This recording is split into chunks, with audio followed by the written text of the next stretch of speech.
चांद पर लैंड कर गया हमारा चंद्रयान-3। जिस काम को रूस और अमेरिका भी नहीं कर पाए, वह भारत ने कर दिखाया। पूरे देश में जश्न का माहौल दुनिया भर से मिल रही है, बधाइयां। पर काम अभी नहीं हुआ पूरा। इसरो वैज्ञानिकों के आगे है मिशन पूरा। दोस्तों, कई सारी मुश्किलों को पार करते हुए, दुनिया के कई देशों को गलत साबित करते हुए हमारा चंद्रयान-3 चांद के दक्षिणी ध्रुव में लैंड कर चुका है। और इसी के चलते पूरे देश में जश्न का माहौल है, क्योंकि भारत यह कारनामा करने वाला दुनिया का पहला देश बना है। और जिस तरह से इसरो ने इस मिशन को अंजाम दिया है, वह नासा और रोसकॉस्मोस के लिए भी एक सबक है।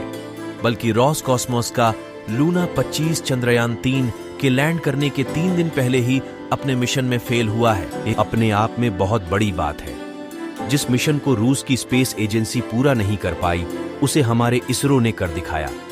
अब सभी इस जीत का जश्न मना रहे हैं, लेकिन हमारे वैज्ञानिक की टेंशन तो अभी भी कम नहीं हुई है।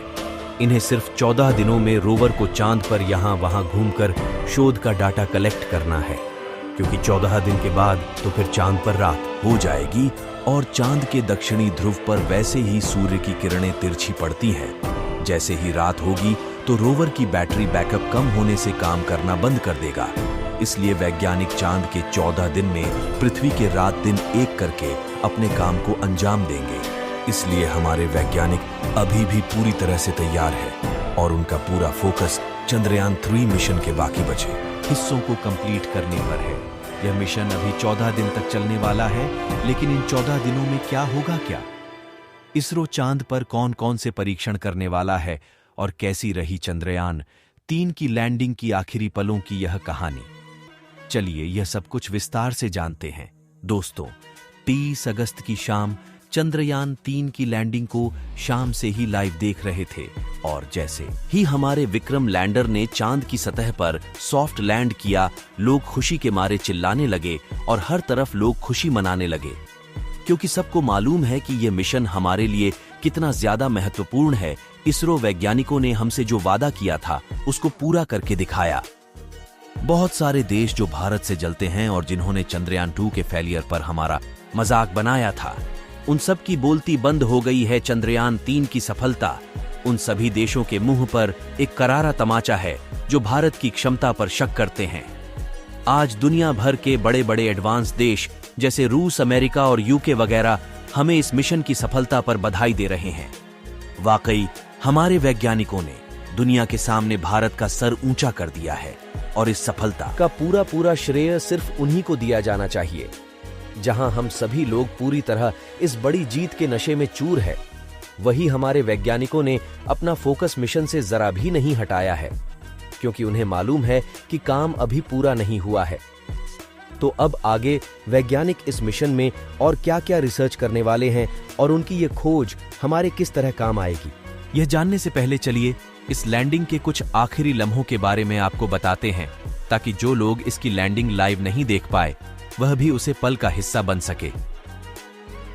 दोस्तों, हमारे चंद्रयान-3 का विक्रम लैंडर 70 अगस्त के दिन अपने प्रोपल्शन मॉड्यूल से अलग हुआ था, तो इसी सेपरेशन के साथ उल्टी गिनती लैंडिंग की चालू हो गई थी। दरअसल इसके बाद विक्रम लैंडर को बहुत तेजी से चांद की सतह की तरफ नीचे लाया गया। इसके चलते 3 दिन के अंदर यानी 20 अगस्त को सतह से इसकी दूरी सिर्फ 25 किलोमीटर रह गई। यहां से विक्रम लैंडर को इसकी लैंडिंग साइट की तरफ लूनर ग्रेविटी की मदद से फ्री फॉल कराया गया। इस दौरान ये हमें चांद के अलग अलग एंगल से ली गई तस्वीर और फोटोज भी भेजता रहा, जिन्हें आप इस समय अपनी स्क्रीन पर देख रहे हैं। और यही वह पल था जब चंद्रयान-2 की ऑर्बिट ने इसके साथ कनेक्शन बनाकर इसको वेलकम बडी का मैसेज किया। इसका मतलब होता है, स्वागत है मेरे दोस्त। विक्रम लैंडर ने चांद के बेहद करीब जाकर इसके जो फोटो और वीडियो कैप्चर किया, उन्हें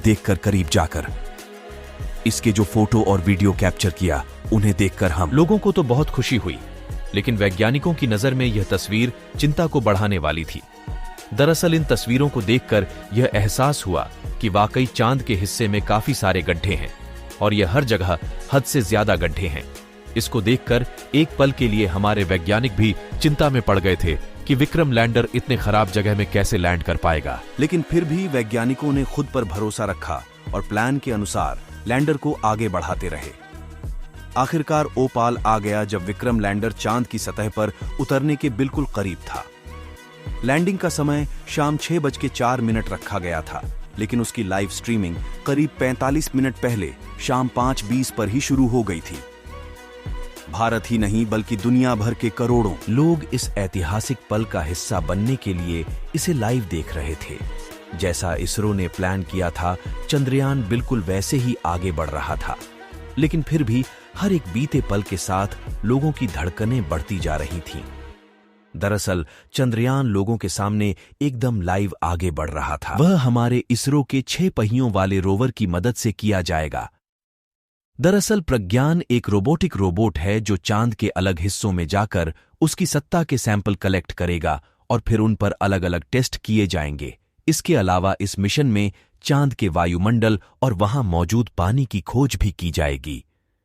इतना ही नहीं, विक्रम लैंडर से अलग होकर जो प्रोपल्शन मॉड्यूल चांद की कक्षा में चक्कर काट रहा है, वह भी आने वाले कुछ महीना या हो सकता है कुछ सालों तक ऐसे ही घूमते हुए अलग अलग तरह के रिसर्च को अंजाम दे।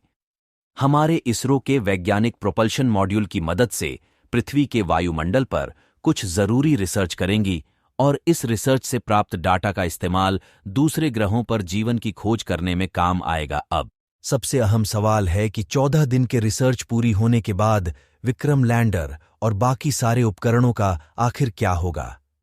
असल में दोस्तों, चंद्रयान 3 एक ऑन-वे मिशन है, यानी हमारे इसरो वैज्ञानिकों ने अपने उपकरण को वापस पृथ्वी पर लाने का कोई प्लान नहीं बनाए है। इसका मतलब यह है कि हमारे उपकरण हमेशा के लिए चांद की उस अंधेरी दुनिया में ही रह जाएंगे। वैसे आप लोग बताइए कि चंद्रयान 3 की सफलता पर आप क्या महसूस कर रहे हैं, कमेंट करके जरूर बताइए। चलिए दोस्तों, इस वीडियो को यहीं पर खत्म करते हैं।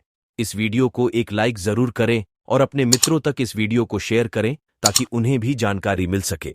और अपने भरोसेमंद चैनल जीके अड्डा 24 को सब्सक्राइब जरूर करें और बेल आइकॉन पर सेलेक्ट करना बिल्कुल ना भूले। मिलते हैं किसी और नॉलेजेबल वीडियो के साथ। तब तक के लिए धन्यवाद। जय हिंद, जय भारत।